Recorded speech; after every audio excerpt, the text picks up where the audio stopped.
Və müəllif buyurur ki, ölüm ən əzəmətli müsibətlərdən biridir.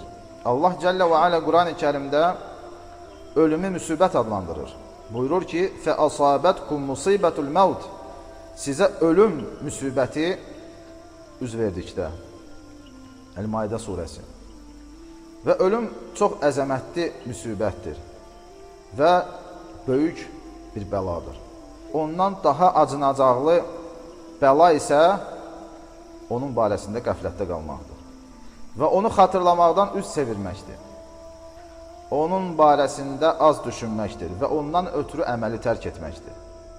Və heç şübhə yoxdur ki, ölüm ibrət almaq istəyən üçün ən gözəl ibrətdir. Və düşünmək istəyən üçün ən gözəl düşüncədir. Və rəvayət edilir ki, Allah Rəsulu sallallahu aleyhi və səlləm belə demişdir.